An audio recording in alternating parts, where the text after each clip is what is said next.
We are live, Gilbert, so I'll give the proper introduction with respect for fighters that I always have. Super excited to have this next guest on the show, joining one of many top 5 UFC contenders that we have had in the past. This is the first time with this man. Huge fight coming up April 9th against Khamzat Chimaev.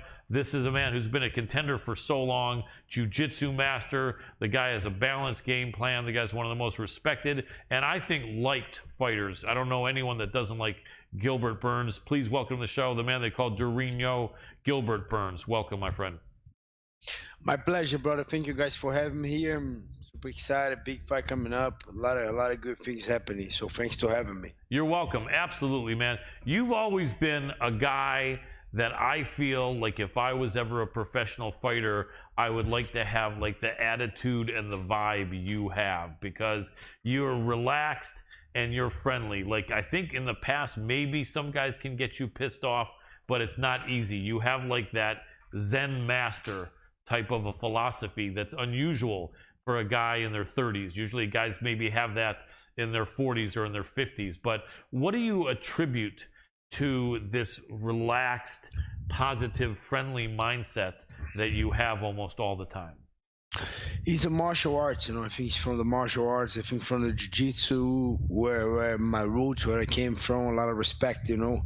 I don't need to be your enemy to fight you, you know what I mean? Like, I fought a lot of guys, even if we back a little bit on the jiu-jitsu time, like when on a highest level, championship level, world tournament, those guys make me better, you know. So I respect these guys. So it's not my friend, but it's also not my enemy. It's just a rivalry, but on a good way. So it's kind of like the way I take MMA, you know. I want to be, you know, I want to make, even though we in a competitive level, the competition is so high, but on the same time, I don't want to push the guy down. You know, the guy is a fighter just like me. You know, he's a warrior. He's, you know, trying to be a champion, trying to build a family, to have, you know, to be a better human being and a fighter. For sure, those guys are parents. They are husbands.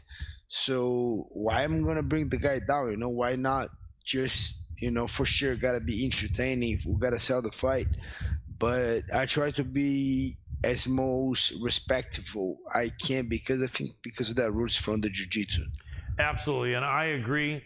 And you know, I've trained jiu-jitsu myself. I'm not a high-ranking guy. Purple belt, maybe I can get to brown. Although I'm getting older, my body's breaking down. So if I don't make it, right, you know how it is, right? But I have so much respect though for you guys that have made it. A lot of people who are watching that are not familiar with Brazilian Jiu-Jitsu, one of the things I can tell you as a guy who started out as a traditional martial artist that I did, is that every martial arts style deserves respect, but a lot of martial arts styles, you can see a guy or a girl get a black belt.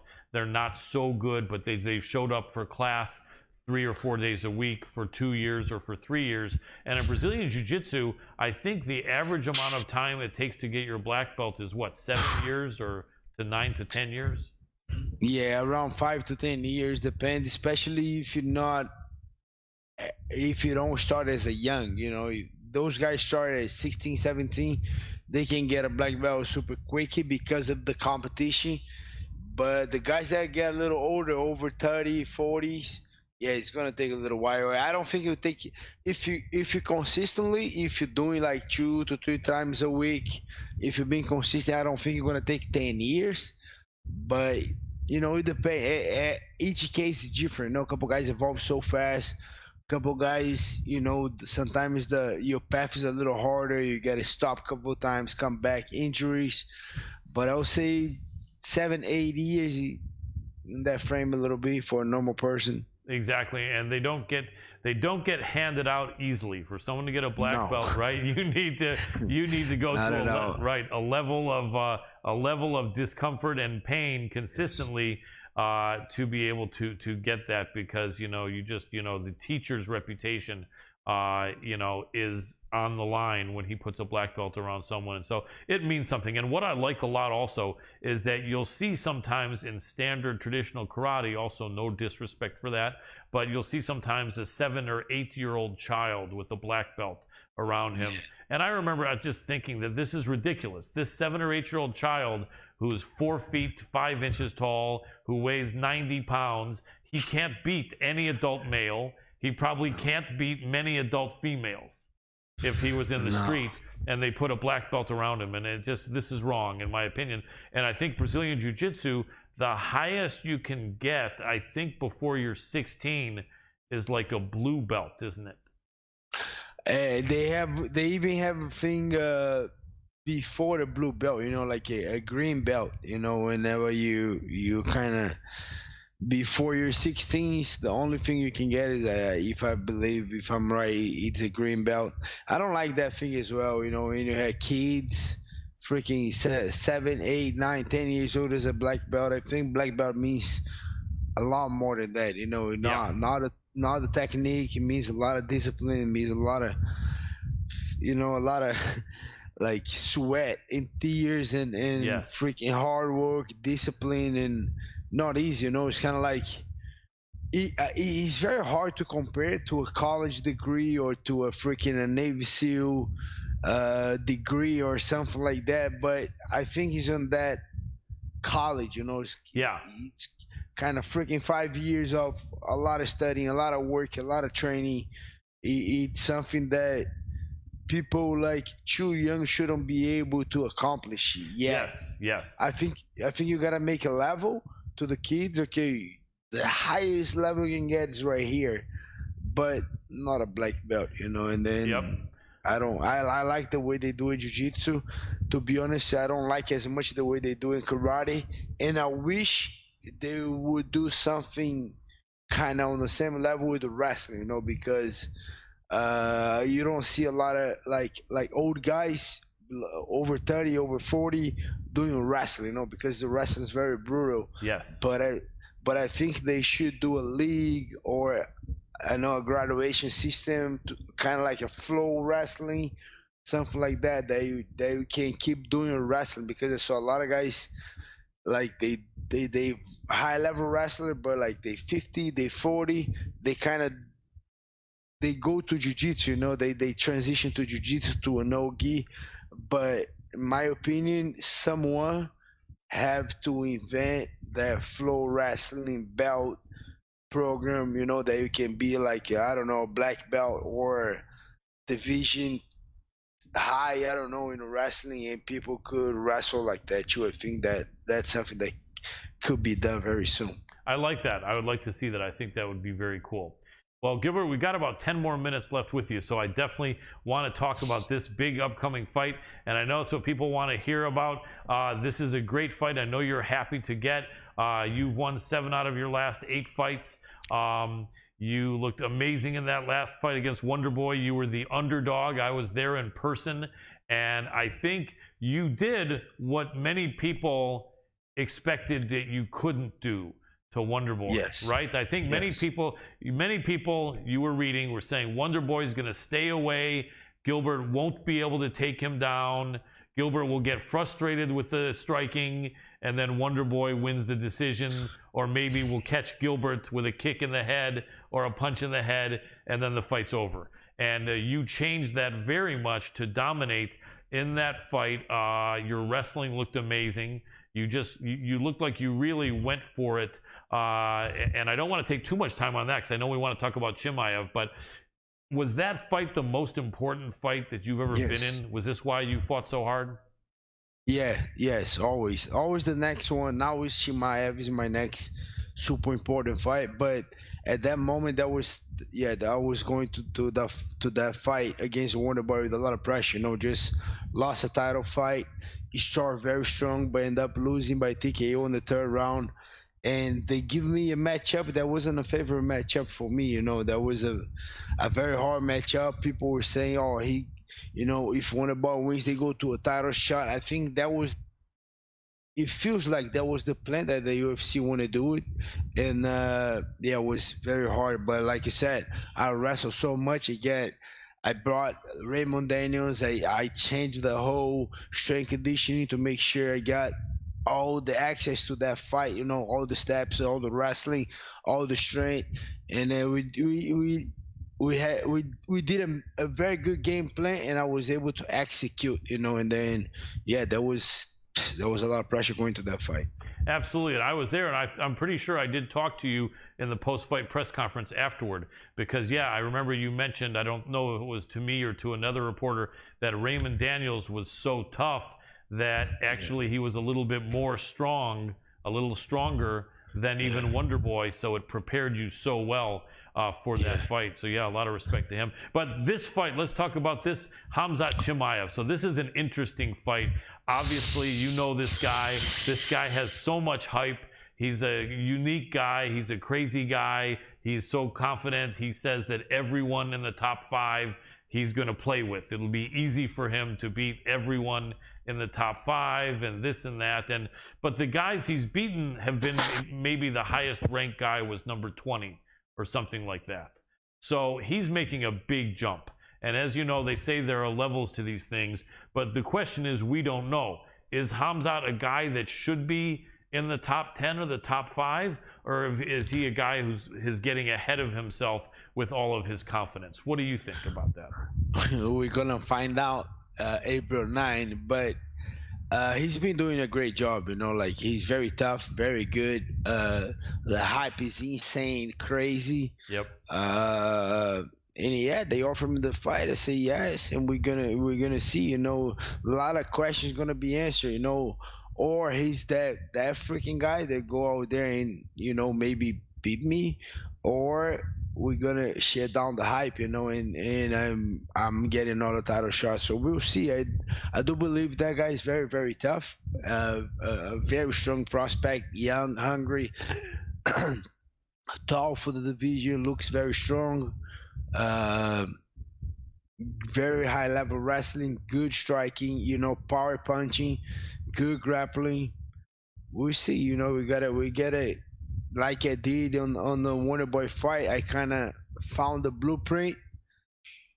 I'm on a mission to find another blueprint on this fight. Right, I like that, absolutely, like you did in the Wonderboy fight.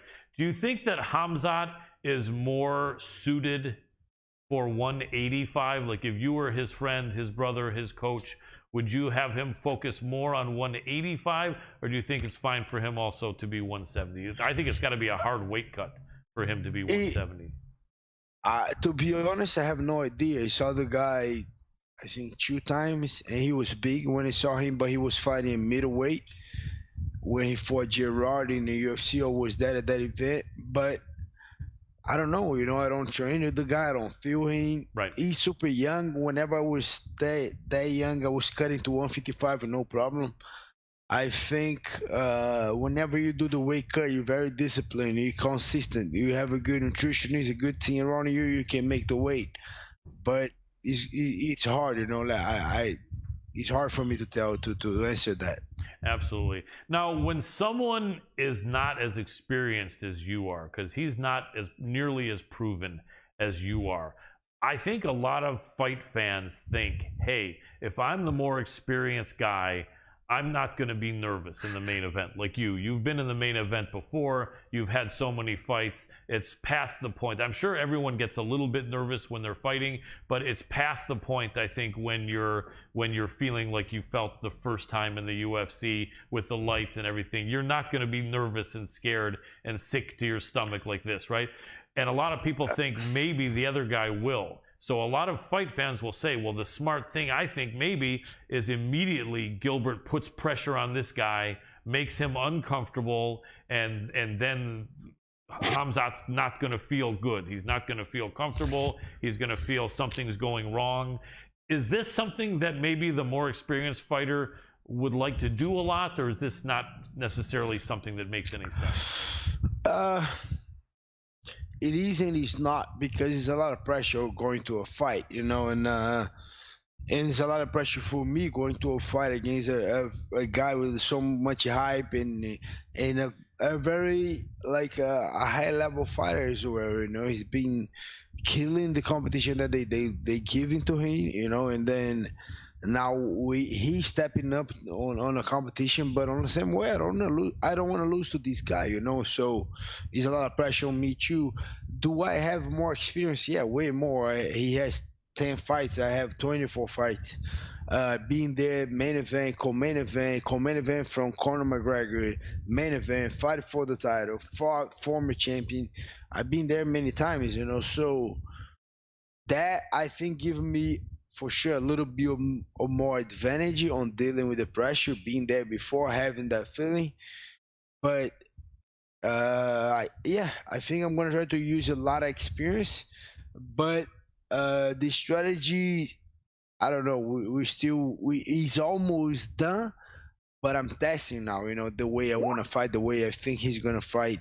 I do think he's gonna try to strike a little bit more with me. He always does. He strike when he faces a grappler or a wrestler. He strikes a little bit more. He gets more comfortable.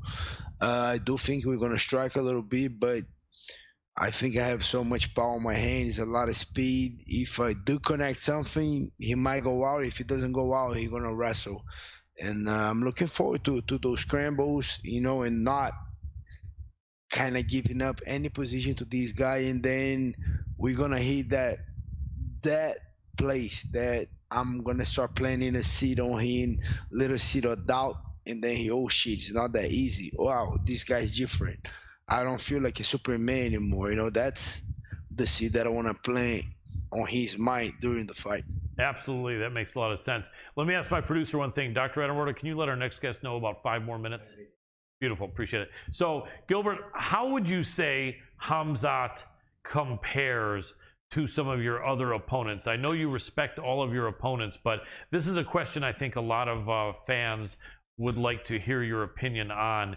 You obviously you don't have to say that he's going to be the best, but is he on a level with many of the guys that you fought? Can you say maybe he's in the top 5 best guys that you think you will fight, or do you think he's lower than this? Where would you think he fits in compared to the men that you fought in the past?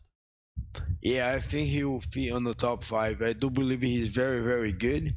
But that list is great. You got Kamaru Usman, #1 pound for pound. You got Steven Wonderboy Thompson, 2 times fought for the title. You got Tyron Woodley in there, former champion.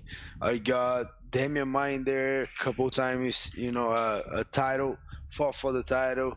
A lot of other guys in there, but I think he does fit. A little thing that I being ready was I always fought the bigger guys, taller guys. Whenever I went up to 170, I don't have a lot of reach advantage, so I was always the shorter guy with the reach.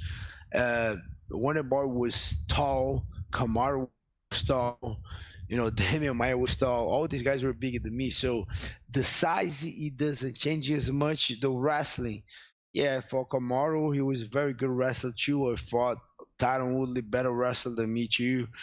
Even scored a couple takedowns on Tyron Woodley, but yeah, I think he's right there. I think he's the top. I give him the credit. I think he's very, very good. A lot of potential, and I'm looking forward to this fight.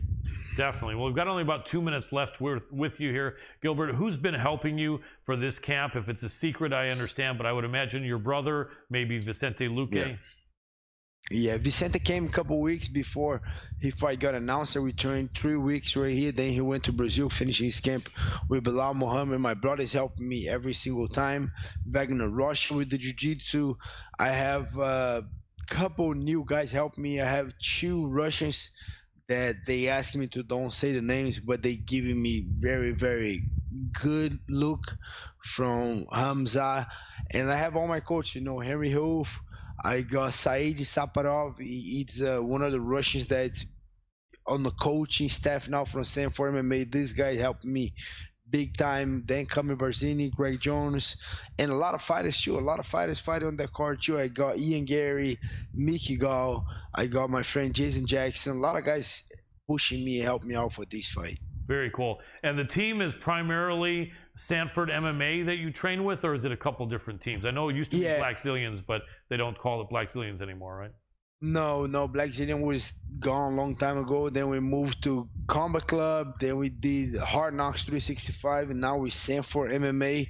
And for sure, we have a bunch of great guys over there. Like I said, Jason Jackson, Logan Storley, Michael Chandler, Like so many guys in there, so many good guys. My brother, and yeah, we have a big team. Most of my preparation is sent for MMA. I go to Wagner, Russia to do a little jiu-jitsu. I have a boxing coach. My strength conditioner, I do at IAGP. These guys do freaking great job of me. I feel very strong. Cardio is for 5 rounds, and I'm looking very good. But main training, same for MMA. Excellent.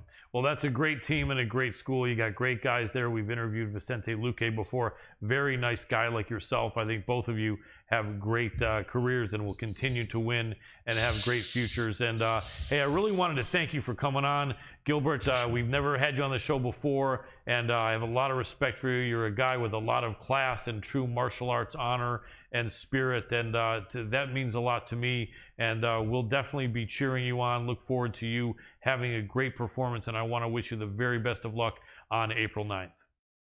Thank you, brother. Thanks to having me on the show. Sorry I was a little bit late, but we talk to you guys soon. Absolutely, brother. No problem at all. Thanks again. Have a great night. Thank you for watching the Hannibal TV.